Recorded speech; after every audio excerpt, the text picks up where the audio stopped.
നിങ്ങൾക്ക് മുൻപോട്ട് പോകണമെങ്കിൽ focus on the person Jesus Christ. നിങ്ങൾ വേറെ ആരെ നോക്കിയാലും തകർന്നു പോകും. നിങ്ങൾ പലർക്കും സ്റ്റക്കായി പോകും. ആരാധന മുടക്കേണ്ടി വരും, പ്രാർത്ഥന മുടക്കേണ്ടി വരും. ചില ദിവസങ്ങൾ പറയും, ഞാൻ ഇനി ആരാധനയ്ക്ക് പോകുന്നില്ല, ഞാൻ ഇനി ചർച്ചിൽ പോകുന്നില്ല. എന്താ കാരണം? ആരെയൊക്കെയോ പിശാച് കാണിച്ചു.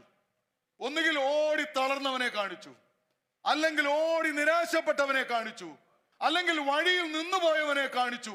ആരെയൊക്കെയോ പിശാച് നമ്മുടെ മുമ്പിൽ കാണിച്ചിട്ട് പറഞ്ഞു, കണ്ടോടാ അവനും കർത്താവിനെ സേവിക്കാൻ ഇറങ്ങിയതാ, കണ്ടോടാ അവളും കർത്താവിനെ സേവിക്കാൻ ഇറങ്ങിയതാ, കണ്ടോ നശിച്ചു കിടക്കുന്ന കണ്ടോ, തകർന്നു കിടക്കുന്ന കണ്ടോ, നീ പരിപാടി നിർത്തിയിട്ട് ഞങ്ങളുടെ കൂടെ വാ എന്ന് വിളിക്കാൻ പിശാച് പലരെ കാണിക്കും.